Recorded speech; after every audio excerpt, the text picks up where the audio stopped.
हमारा unit test होने वाला है जो कि लर्निंग एंड मोटिवेशन से है। तो इसकी तैयारी आपको करने की ज़रूरत नहीं है, बस ये वीडियो आप सुन लीजिए, कुछ तो आप ज़रूर लिख लेंगे यूनिट टेस्ट में।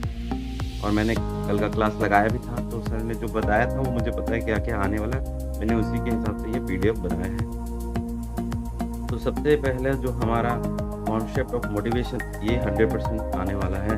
तो इसमें आपको सबसे पहले सर ने स्ट्रक्चर भी बोल दिया था कि लिखना है, तो इंट्रोडक्शन लिखेंगे। इंट्रोडक्शन आप अपने तरीके से लिखें बिल्कुल, पर मोटिवेशन क्या है वो मैं आपको बता देता हूँ। सर ने जो बताया था क्लास में रूम में वो था, बताया कि मोटिवेशन जो वर्ड है वो आया है मूव रे, जिसका मतलब होता है टू मूव, इससे हमारा मोटिवेशन आया है। तो ये एक पॉइंट है, आप लिख सकते हैं। बाकी यहाँ का जो इंट्रोडक्शन लिखा है वो मैं आपको बता दे रहा हूँ, ये पूरे हमारे कोर्स से रिलेटेड ही लिखा हुआ है। Motivation is a fundamental psychological process, fundamental और psychological process that energize and direct human behaviour towards achieving specific goal. In educational context, it serves as the driving force behind students willing to learn and persist in academic. तो motivational क्या है, एक basic fundamental सा psychological process है जिससे हमें अंदर से ताकत आती है, एनर्जी होती है और हमारे बिहेवियर में बदलाव होता है और वो हमारे गोल के रिलेटेड हो जाता है, जो हमारी चाहत होती है उसके रिलेटेड हो जाता है। और अगर एजुकेशनल कॉन्टेक्स्ट में इसको देखा जाए तो इसका मतलब है कि एक ड्राइविंग फोर्स होता है हमारे स्टूडेंट्स के अंदर, जिससे वो सीखना और अपने एकेडमिक में अच्छा करना चाहते हैं। तो ये हमारे B.Ed से रिलेटेड मोटिवेशन का कंप्लीट इंट्रोडक्शन, एक मीनिंग आपको यहाँ पे दे रहा है, ठीक है। और मीनिंग और डेफिनेशन लिखने का वो भी अलग अलग पॉइंट बना के लिखना है, सर ने ऐसा भी बताया था, इसलिए यहाँ पे इसी तरह से लिखा हुआ कि इंट्रोडक्शन लिखना है आपको, मीनिंग और डेफिनेशन। अब है motivation. Motivation is the internal और एक्सटर्नल फोर्स, दोनों तरह की फोर्स है मोटिवेशन में, है ना, that initiate, guides, sustain goal oriented behaviour. तो फुली फोकस्ड गोल पे है ये चीज़। मीनिंग और डेफिनेशन दोनों में आप इसी तरह से लिख सकते हैं, है ना, कि आपको गोल अचीव करने के लिए एक एक्सटर्नल और इंटरनल पावर होता है, फोर्स होता है, जिससे आप शुरू होते हैं काम को करने के लिए, फिर आपको रास्ते मिलते हैं और आप उस पर टिके रहते हैं और फाइनली आप अपने मोटिवेशन के दम पर उसको अचीव करते हैं। तो फुल्ली ये गोल ओरिएंटेड है, ठीक है। It determine the intensity and direction of learning efforts. तो जितना मोटिवेशन आपको ज़्यादा होगा आप उतने अच्छे से एफर्ट भी करेंगे, है ना, और उसके ऊपर फोकस रहेंगे। तो मोटिवेशन पूरा का पूरा यही है, ठीक है। अब डेफिनेशन में हम क्या लिख सकते हैं, आप अपना कोई डेफिनेशन जरूर लिखें, है ना, मैं यहाँ पे आपको बता दे रहा हूँ।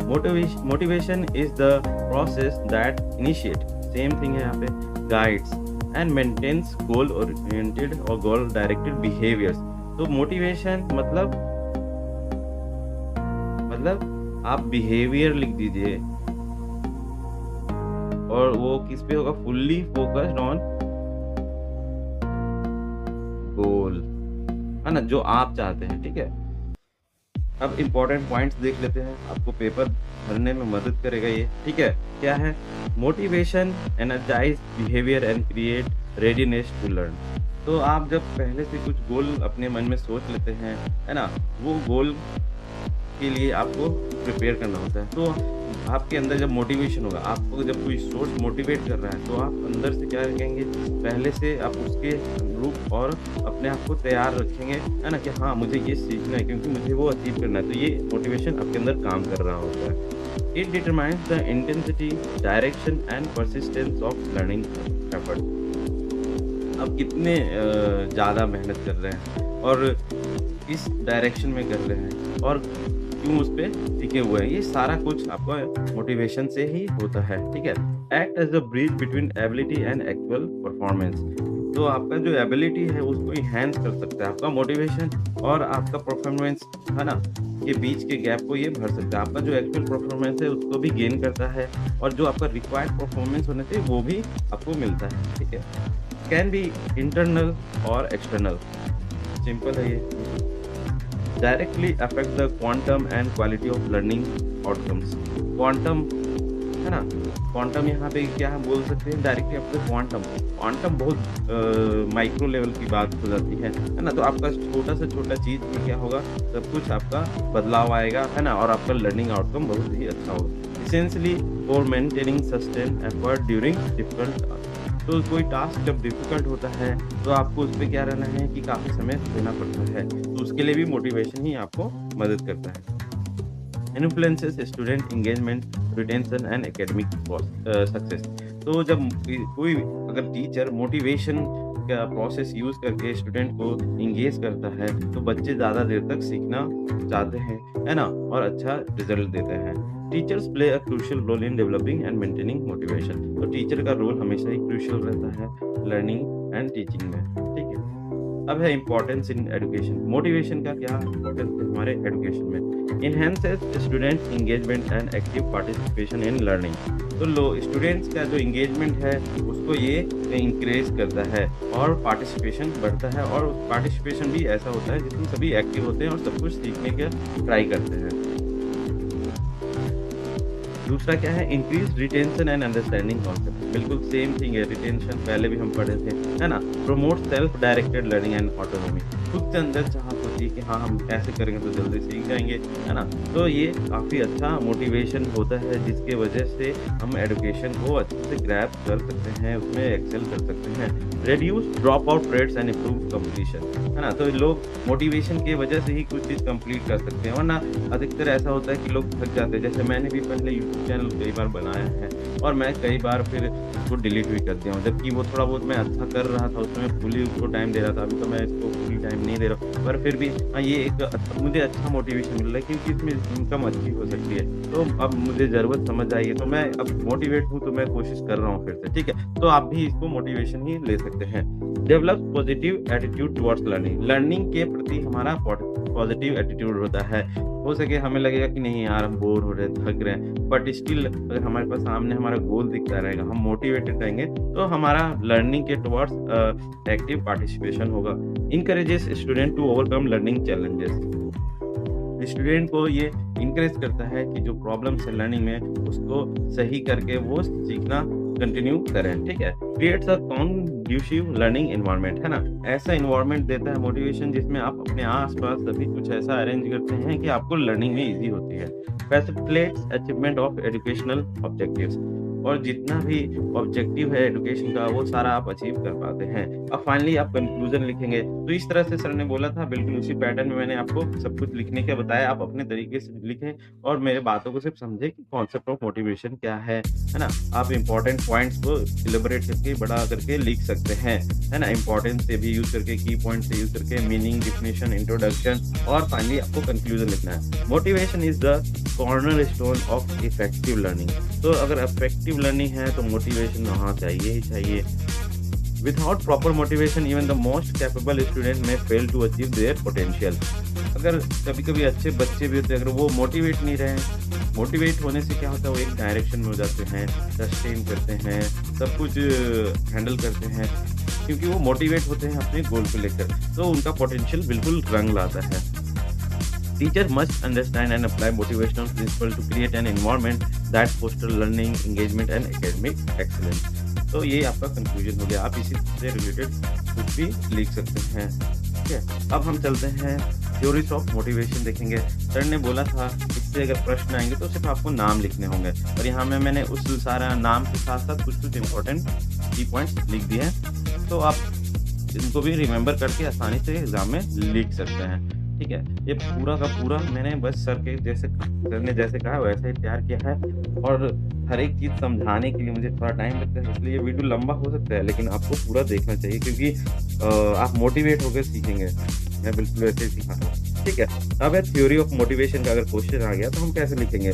तो इसमें इंट्रोडक्शन देखिए क्या है। Various psychological theories explain how the motivation works. There are different psychological theories जो आपको बताएंगे। साइकोलॉजिकल थ्योरी मतलब कैसे आपका दिमाग किस चीज़ को अडेप्ट कर रहा है, आप कैसे एक्ट कर रहे हैं, तो उसके हिसाब से ही आपका मोटिवेशन कैसे मिलेगा। तो इस तरह के कई थ्योरियाँ हैं यहाँ पे, ठीक है? What drives human behaviour. Understanding this theory helps educators design effective teaching strategy to motivate students. तो थ्योरी ऑफ मोटिवेशन में अलग-अलग थ्योरीज़ हैं जो आपको साइकोलॉजिकल बेसिस पे मोटिवेट करने के लिए मदद करते हैं और आपका लर्निंग ईज़ी हो जाता है। तो ये टीचर के लिए ही है बेसिक थ्योरी, जो वो जानेंगे फिर अपना वो यूज़ करके स्टूडेंट को टीच कर पाएँगे। अब है मेजर थ्योरीज़ ऑफ मोटिवेशन, है ना? मास्लोज़ हायरार्की ऑफ नीड थ्योरीज़। तो मेरे संग आप बोलते चलिए, आपको याद हो जाएगा। मास्लोज़ हायरार्की ऑफ नीड थ्योरी क्या है? मास्लोज़ हायरार्की ऑफ नीड थ्योरी, ठीक है? मास्लोज़ हायरार्की ऑफ नीड थ्योरी, ठीक है? इसमें क्या है, चलिए ये छोड़ दिए क्योंकि मुझे पता है एग्ज़ाम में सिर्फ नाम आने वाला है, तो ये मैं आपको बाद में बता दूँगा, है ना? बाकी आप इसमें देख सकते हैं वीडियो में, आप पॉइंट रिमेंबर कर सकते हैं। फिर है मैकलेलैंड्स अचीवमेंट मोटिवेशनल थ्योरी, है ना? तो ये दूसरा था, पहला हमने पढ़ा था मास्लोज़ हायरार्की ऑफ नीड थ्योरी और दूसरा है मैकलेलैंड्स अचीवमेंट मोटिवेशन थ्योरी और तीसरा है हमारा intrinsic and extrinsic motivation theory. ये आपको हमेशा याद होना चाहिए। मोटिवेशन 2 तरह की होती है, इंट्रिंसिक और एक्सट्रिंसिक, तो उसकी एक थ्योरी भी है। चौथा है रीइंफोर्समेंट थ्योरी, जिसको स्किनर भी बोला जाता है। ठीक है, तो अभी हमने 4 देख लिया, मैं फिर से बोल देता हूँ। Maslow's hierarchy of needs theory, McClelland's achievement motivation theory, intrinsic extrinsic motivation theory, reinforcement theory. हाँ, अब देखते हैं नेक्स्ट है सेल्फ डिटरमिनेशन थ्योरी, है ना? आपको ये याद रखना है, सेल्फ डिटरमिनेशन थ्योरी, ठीक है? Expectancy value theory, goal setting theory, lock and Latham, है ना? गोल सेटिंग थ्योरी एंड लास्ट आपका है हर्ट्ज़बर्ग 2 फैक्टर थ्योरी। तो मैं एक बार फिर से आपको रिकॉल कर दे रहा हूँ। हमारा सबसे पहला है Maslow hierarchy of needs theory, दूसरा है मैकलेलैंड्स अचीवमेंट मोटिवेशन थ्योरी, तीसरा है इंट्रिंसिक एक्सट्रिंसिक मोटिवेशन थ्योरी, चौथा है रीइंफोर्समेंट थ्योरी, जिसको स्किनर भी बोलते हैं, self determination theory, expectancy value theory, goal setting theory और Herzberg 2 factor theory. Finally conclusion अब देखते हैं। Each motivation theory provides unique insight into human behavior. Educators should integrate principles from multiple theories to create comprehensive motivational strategies that address diverse student needs and learning context. तो हर एक जो motivation theory है उसमें एक unique बात है ना? जो ह्यूमन बिहेवियर से मोस्टली रिलेटेड है, उसके बेसिस पे आप हर एक स्टूडेंट को, हर एक डिफरेंट स्टूडेंट को बिहेवियर के बेस पे उनको मोटिवेशन दे सकते हैं और उनको जो एजुकेटर्स हैं हमेशा इन सारे थ्योरीज के बेसिस पे, इंटीग्रेट प्रिंसिपल के बेसिस पे ही क्या करना चाहिए, मोटिवेशनल स्ट्रेटजी बनाना चाहिए, क्योंकि हमारे जो स्टूडेंट्स होते हैं वो उनके साइकोलॉजिकल एस्पेक्ट अलग अलग होते हैं, तो थ्योरीज जो अलग अलग हैं वो उनको हेल्प करेंगी। तो इसलिए आपका जो एजुकेशनल इंटीग्रेटेड प्रिंसिपल के थ्रू आपको बनाना चाहिए, ठीक है? और डाइवर्स स्टूडेंट्स का नीड और लर्निंग कॉन्टेक्स्ट तैयार होता है इससे आपका, ठीक है? ये हमारा दूसरा क्वेश्चन खत्म हो गया। अब हमारा जो तीसरा प्रोबेबल क्वेश्चन है यहाँ पे, वो है फैक्टर इन्फ्लुएंसिंग लर्निंग को क्या-क्या हम लोग को ये इन्फ्लुएंस कर सकते हैं, है ना? जो फैक्टर्स हैं अभी जानेंगे हम लोग, ठीक है? पहला इंट्रोडक्शन हम इसमें क्या लिख सकते हैं? The learning process is influenced by multiple interconnected factors. Understanding this factors enable teachers to create optimal learning condition and address barriers that hinder student progress. So learning process is influenced by multiple interconnected factors.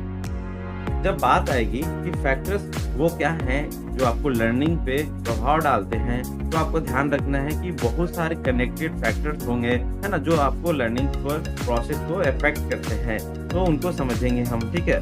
और teacher जब इन चीज़ों को जान जाते हैं तो एक optimal learning condition देते हैं और बच्चों के प्रॉब्लम को सॉल्व करते हैं और उनको लर्निंग ईजी बनाते हैं। यहाँ पे हम मीनिंग में क्या लिख सकते हैं? इंट्रोडक्शन हमने देख लिया, मीनिंग में क्या लिखेंगे? Factor influencing learning are the various elements that either facilitate or hinder the acquisition of knowledge, skills and attitudes. So factors influencing learning are the various elements. जो फैक्टर्स लर्निंग को influence कर रहे हैं, कई सारे एलिमेंट इसमें आएंगे, है ना? जो हमारा क्या करेंगे, या तो हमें फैसिलिटेट करेंगे, मदद करेंगे, और या फिर हमें रोकेंगे उन चीज़ों से जो नॉलेज को एक्वायर करने में प्रॉब्लम होगी, है ना? ठीक ठीक है? तो स्किल्स और एटीट्यूड इन सब का वो क्या करेंगे, यूज़ होगा फैक्टर्स के थ्रू, जिससे हम लर्निंग ईज़ी कर पाएँगे। This factor interact dynamically to shape learning outcome. तो ये जो फैक्टर्स हैं हमारे लर्निंग आउटकम को शेप करते हैं, ठीक है? इस तरह से लर्निंग हमारा बेटर हो पाएगा। अब है टाइप्स ऑफ फैक्टर, लर्निंग जो अफेक्ट करने वाले फैक्टर है, अब हम लोग देखेंगे। सबसे पहला है हमारा लर्नर रिलेटेड फैक्टर्स। तो जो लर्नर है उनके कौन-कौन से फैक्टर हमको कंसीडर करनी चाहिए लर्निंग इन्फ्लुएंस करने के लिए, है ना? तो लर्नर की एज और मैच्योरिटी, एज एंड मैच्योरिटी, है ना? तो उनका एज और मैच्योरिटी दोनों लगभग एक समान ही होते हैं, हालाँकि कभी-कभी ऐसा नहीं भी होता है। Physical and mental development level effects learning capacity, very simple है ना? अगर किसी का फिजिकल और मेंटल डेवलपमेंट अलग-अलग है, तो उनकी लर्निंग कैपेसिटी बिल्कुल अलग ही होगी, ठीक है? तो ये लर्नर रिलेटेड पहला पॉइंट आप लिख सकते हैं। दूसरा है इंटेलिजेंस। इंटेलिजेंस क्या होता है? Cognitive ability and problem solving skill, है ना? ये सभी बच्चों में लगभग अलग ही होती है। Cognitive abilities and problem solving skill और प्रायर नॉलेज, ठीक है? Existing knowledge base serves as a foundation of new learning, very simple and very important, है ना? कि जो एग्जिस्टिंग नॉलेज होती है किसी में, वही उसके आगे के सीखने का पैमाना है ना? फाउंडेशन है, ठीक है? तो ये लर्नर रिलेटेड फैक्टर्स हो गए। और भी है यहाँ पे कि लर्नर में एज फैक्टर है, मैच्योरिटी है, इंटेलिजेंस है, प्रायर नॉलेज क्या है ना? उनके अंदर मोटिवेशन क्या है लर्निंग के लिए, विलिंगनेस एंड डिजायर कैसा है उनका, है ना? कुछ बच्चे सीखना चाहते हैं, कुछ बच्चे नहीं सीखना चाहते हैं। एटीट्यूड कैसा है उनका, है ना? पॉजिटिव है, नेगेटिव है ना? लर्निंग के टुवर्ड्स इंटरेस्ट कितना है उनका, हेल्थ कैसा है, लर्निंग स्टाइल क्या है, सेल्फ कॉन्सेप्ट क्या है, टेंशन स्पैन क्या है, ये सारे चीज़ लर्नर्स में हमें देखने पड़ते हैं, जो हमारे लर्निंग को अफेक्ट करेंगे। तो ये सब कंसीडर करके ही हमको फैक्टर्स को डिसाइड करना होगा कि लर्निंग कैसे प्रेजेंट करना चाहिए, ठीक है? अब है टीचर रिलेटेड फैक्टर। पहला हमने लर्नर रिलेटेड फैक्टर्स देख लिया, अब है टीचर रिलेटेड फैक्टर। तो ये इसको याद करना भी आसान है, मैं बता देता हूँ। अब देखिए लर्निंग होना तो मतलब उसमें टीचर होंगे, स्टूडेंट्स होंगे और प्रोसेस होगा। हमने पहले लर्नर देखना जो स्टूडेंट है, दूसरा है टीचर रिलेटेड फैक्टर। तो आप इस तरह से अपने मन से भी कुछ ना कुछ जरूर लिख सकते हैं। फिर हमारा प्रोसेस रिलेटेड आएगा, टास्क रिलेटेड है, ठीक है? फिर एडिशनल है कुछ, ठीक है? उसके बाद हम इसको कंक्लूड कर देंगे और इसके बाद हमारा लास्ट टॉपिक बचेगा, ठीक है? मोस्टली आई थिंक, ठीक है? तो हम इसको जल्दी कवर करते हैं, है ना? आप जल्दी से आप अपने एग्जाम के लिए प्रिपेयर कर पाएंगे इस तरह से। तो हमने पहले देख लिया लर्नर रिलेटेड फैक्टर। अब हमारे पास है टीचर रिलेटेड फैक्टर। इसमें क्या आएगा? Subject knowledge, depth and clarity of content understanding. ये टीचर का कितना अंडरस्टैंडिंग क्लियर है कॉन्सेप्ट, वो लर्निंग को पूरी तरह से अफेक्ट करेगा, बिल्कुल। ये तो 100% है। कम्युनिकेशन स्किल बहुत इंपॉर्टेंट पॉइंट है ना? कम्युनिकेट करेंगे तो ये भी बहुत ही इफेक्टिव पॉइंट है, ठीक है? टीचर रिलेटेड फैक्टर में टीचिंग मेथड, अब वो कौन सा मेथड यूज करते हैं, है ना? पर्सनैलिटी क्या है उनकी, पर्सनैलिटी कैसे इफेक्ट करती है ना? एक जो वाइब होता है पर्सनैलिटी की वजह से, जिससे बच्चे अटेंटिव हो जाते हैं, है ना? तो लर्निंग इफेक्टिव हो जाती है। लीडरशिप क्वालिटीज, एंथुसियाज्म और अप्रोचेबिलिटी, ठीक है? मतलब किस तरह से वो अप्रोच करते हैं बच्चों को सिखाने के लिए। क्लासरूम मैनेजमेंट, क्लासरूम को कैसे अरेंज करते हैं। मोटिवेशनल स्किल, कैसे मोटिवेट करते हैं, इंस्पायर करते हैं बच्चों को। फीडबैक प्रोविजन, कैसे बच्चों का फीडबैक वो कंसीडर करते हैं और सही चेंजेस लाते हैं। प्रोफेशनल कॉम्पिटेंस, है ना?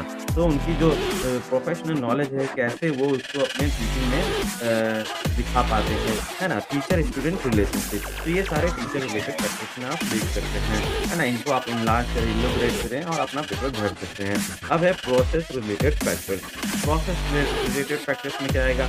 तो इसमें है टीचिंग लर्निंग मेथड, है ना? तो हमें क्या ही करना है, हमें टीच करना है और बच्चों को लर्न करना है। तो ये टीचिंग लर्निंग मेथड होना चाहिए। क्या होना चाहिए? एक्टिविटी बेस्ड होना चाहिए, डेमोन्स्ट्रेशन होना चाहिए, डिस्कशन होना चाहिए, इन हैंड एक्सपीरियंस, ऑल आप ऑलरेडी जानते होंगे, अभी बहुत सारे चीज़ आप ऑलरेडी पहले से जानते होंगे। Instructional material, quality and availability of teaching ads. ये टीचिंग एड्स आपको बहुत ज़्यादा हेल्प करेंगे बच्चों को लर्निंग करने में और आपको टीच करने बहुत ही ईजी हो जाता है। पेस ऑफ टीचिंग, आप किस स्पीड से, किस एप्रोप्रिएट स्पीड से बच्चों को सिखा रहे हैं, है ना? उनको कॉम्प्रिहेंशन दे रहे हैं अपने जो बताना है उनको, है ना? तो ये आपका पेस ऑफ टीचिंग ही प्रोसेस रिलेटेड में आ जाता है। प्रैक्टिस अपॉर्चुनिटी, प्रोसेस के अंदर आकर आप प्रैक्टिस का ऑप्शन देंगे तो उनसे रिटेंशन और उनकी क्वालिटी एजुकेशन की बढ़ती है, ठीक है? अब है असेसमेंट मेथड। आप किस तरह से बच्चों को असेस कर पाएँगे, क्या प्रोसेस यूज़ करेंगे, है ना? एवोल्यूशन के लिए, तो ये आपका लर्निंग को इफेक्ट करता है, ठीक है? अब है फीडबैक मैकेनिज़्म। फीडबैक आप किस तरह से लेते हैं, रेगुलर लेते हैं या फिर ऑकेजनली लेते हैं, किस प्रकार का लेते हैं? तो ये प्रोसेस रिलेटेड फैक्टर्स में आता है जो कि लर्निंग इन्फ्लुएंसिंग फैक्टर का एक पार्ट है, ठीक है? अब है active participation, student involvement in learning process, ठीक है? तो प्रोसेस आपका कैसा होना चाहिए कि पार्टिसिपेशन सभी एक्टिव रहे, है ना? इंटीग्रेशन कैसे आप सबको कनेक्ट करके लर्निंग प्रेज़ेंट कर पाते हैं। तो ये सारा फैक्टर्स है, वेरी सिंपल, है ना? आप याद कर सकते हैं। अब है टास्क रिलेटेड फैक्टर। आप किस तरह का लेवल पे क्या कर रहे हैं, काम कर रहे हैं, कितना टाइम दे रहे हैं, कितना चैलेंजिंग है। तो ये सब इसमें टास्क रिलेटेड फैक्टर्स में आ सकता है। Difficulty level, complexity appropriate to learn ability, है ना? इतना कॉम्प्लेक्सिटी होना चाहिए जो एप्रोप्रिएट हो लर्नर को सीखने के लिए। रिलेवेंस, कितना रिलेटेबल है ये, मीनिंगफुल है ना? लोग उसको रिलेट कर पा रहे हैं, है ना? Interest value, engaging and stimulating nature of task. हमको दिखाना है कि कैसे ये जो आप सीख रहे हैं आपको काम आएगा, है ना? फिर है clarity, clear objective and expectation, है ना? ये सब चीज़ आपका टास्क रिलेटेड फैक्टर्स है। Length and duration, variety, challenge level, ठीक है? आपको इनको याद कर लेना है। और real life application, connection to practical situation. तो ये आपका सारा फैक्टर हो गया, है ना? तो मैं एक बार फिर से बोलता हूँ, फैक्टर इन्फ्लुएंसिंग लर्निंग। इसमें क्या है, इंट्रोडक्शन आपको लिखना है। बिल्कुल जान गए आप लर्निंग को क्या-क्या इन्फ्लुएंस कर सकते हैं, वो सारे फैक्टर आपको यहाँ पे लिखने हैं, जिससे आपका टीचिंग ऑप्टिमल हो, लर्निंग बच्चों के लिए ईज़ी हो, ठीक है? अब मीनिंग में आप अपने मन से कुछ भी लिख सकते हैं। जो क्या होगा कि factors influence in learning are the various elements that either facilitate और hinder the acquisition of knowledge, ठीक है? ठीक है? This factor interact dynamically to shape learning outcomes. अब टाइप ऑफ फैक्टर्स आप देख लेते हैं, learner related age and maturity, intelligence, spiral, knowledge, motivation, attitude, interest, learning style, self concept, attention span. अब है teachers related factors, subject knowledge, communication skill, teaching method, personality, classroom management, motivational skill, feedback, provision, professional competence, teacher student relationship. अब है process related factor, teaching learning methods है इसमें, है ना? बिल्कुल process होना चाहिए। तो टीचिंग और लर्निंग के बीच instructional material, pace of teaching, practice opportunities, assessment method, feedback mechanism, active participation, integration. अब है task, difficulty level, relevance, interest value, clarity, length and duration, variety, challenge level, ठीक है?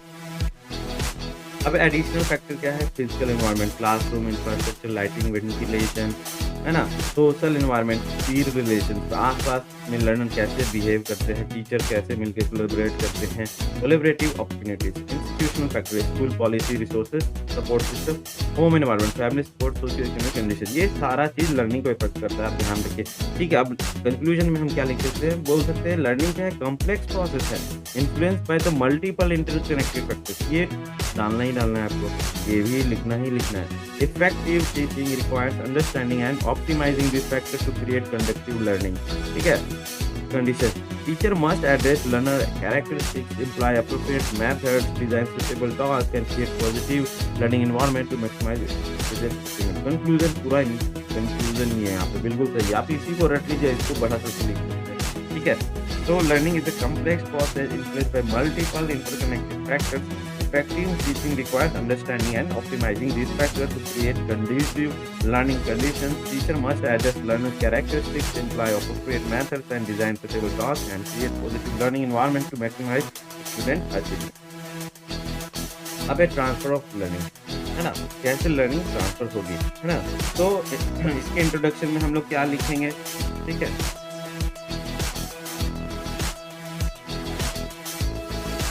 ठीक है, ये हमारा शायद लास्ट क्वेश्चन है ना, इसको हम जल्दी से कर लेते हैं, ठीक है? इसके बाद कुछ फ्यू टिप्स हैं, शायद मैं वो आपको बता दूं लास्ट में, ठीक है? तो आप जरूर वीडियो देखते रहें।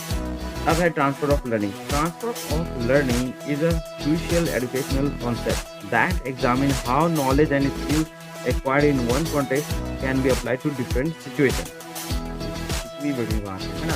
अभी समझ लेते हैं, बहुत आसान से हिंदी में भी बता देता हूँ। Transfer of learning is a crucial educational concept, बहुत ही इंपॉर्टेंट कॉन्सेप्ट है। ट्रांसफर ऑफ लर्निंग का मतलब क्या है? तो ये नॉलेज और स्किल जो एक्वायर हुआ है आपके अंदर, जो ने आपने सीखा है, कॉन्टेक्स्ट आपने एक कॉन्टेक्स्ट में सीखा, आप कैसे उसको डिफरेंट सिचुएशन में जैसे आपने कभी सीखा कि आपको जब कुछ प्रॉब्लम हो तो वहाँ से चले जाना चाहिए। तो आप जब एक सिनेरियो में इस चीज़ को अप्लाई किए थे, आप दूसरे सिनेरियो में भी आप अप्लाई कर सकते हैं, ठीक है? तो यही चीज़ है, लर्निंग में आपने जो सीखा है एक कॉन्टेक्स्ट में उसको आप और कहाँ-कहाँ अप्लाई कर रहे हैं। तो ये है transfer of learning. Clear? Understanding transfer helps teacher design instructions that promote practical application of learning. जब हम ट्रांसफर को समझ सकते हैं, तो अपने जो एक चीज़ लर्न किया है, उससे हम लर्निंग का एप्लीकेशन बढ़ा सकते हैं, है ना? प्रैक्टिकल लर्निंग कर सकते हैं, प्रमोट कर सकते हैं एप्लीकेशन में, ठीक है? मीनिंग एंड डेफिनेशन में क्या लिख सकते हैं? Transfer of learning refers to the application of knowledge, skill, attitude learned in the one context to new and different situation, है ना? ट्रांसफर ऑफ लर्निंग का मीनिंग हम ये बताएंगे कि ये एप्लीकेशन हो रहा है हमारे एक्वायर्ड नॉलेज, स्किल और हमारा जो एटीट्यूड है उसके थ्रू जब हमने एक कॉन्टेक्स्ट में सीखा था, हम कैसे डिफरेंट सिचुएशन में इसको यूज कर सकते हैं, new and different situation. It represent the ability to extend what has been learned in one setting to another context. हम इसमें अपनी एबिलिटी को एक्सटेंड कर रहे हैं, हमने जो सीखा था उसको एक जगह से मल्टीपल जगह यूज कर पा रहे हैं। तो डेफिनेशन क्या होगा इसका? Transfer of learning is the influence of previous learning on new learning और performance in different but a related context. Very simple definition है ना, आसानी से आप याद करेंगे। Transfer of learning is the influence of previous learning. पिछला आपने जो सीखा था एक सिनेरियो का, वो नए लर्निंग पे आपको कैसे इफेक्ट कर रहा है, कैसा आपका परफॉर्मेंस को चेंज कर रहा है, सेम है, रिलेटेबल है बट थोड़ा डिफरेंट है, ठीक है? यही है आपका ट्रांसफर ऑफ लर्निंग का मतलब। अब इसमें की कैरेक्टरिस्टिक्स क्या है? Involve applying prior knowledge to new situation, है ना? इसमें पॉइंट याद रखना है कि जब ट्रांसफर ऑफ लर्निंग की बात हो रही है तो किस चीज़ की बात हो रही है? आपकी प्रायर नॉलेज को न्यू सिचुएशन में अप्लाई करने की बात हो रही है। फिर depends on similarity between learning and application context. आप कैसे समझ सकते हैं कि जो आपने सीखा था वो यहाँ पे अप्लाई हो सकता है, ठीक है? कैन फैसिलिटेट और हिंडर न्यू लर्निंग, है ना? ये आपको हेल्प भी कर सकता है, कभी कभी हिंडर भी कर सकता है न्यू लर्निंग के लिए। Influenced by intelligence and cognitive abilities, हमेशा आपका इंटेलिजेंस एंड कॉग्निटिव एबिलिटीज आपको कुछ भी नया करने के लिए हेल्प करता है। तो ठीक है, ट्रांसफर ऑफ लर्निंग ऑब्वियसली ये हेल्प करेगा। Essential for practical and application of education, practical application of education, बिल्कुल लर्निंग आपका जो आपने सीखा है क्लास में आप बाहर यूज कर रहे हैं तो आपका प्रैक्टिकल एप्लीकेशन ऑफ एजुकेशन ही है। Requires active connection making by learner, strength through practice and reinforcement, ठीक है? ये आप प्रैक्टिस करके और तो अच्छे से सीख सकते हैं कि हम वहाँ वापस कहाँ और यूज कर सकते हैं। अब है types of transfer of learning. अब हमारा जो लर्निंग होता है वो पॉजिटिव ट्रांसफर होता है, नेगेटिव ट्रांसफर होता है, ठीक है? और जीरो ट्रांसफर होता है, ठीक है? तो ये हमारा मेन टाइप्स है ट्रांसफर ऑफ लर्निंग के, ठीक है? क्या है? पॉजिटिव ट्रांसफर, नेगेटिव ट्रांसफर और जीरो ट्रांसफर। मीनिंग क्या होता है? Previous learning help for facilitate new learning, नए लर्निंग में आपको हेल्प मिलती है, ठीक है?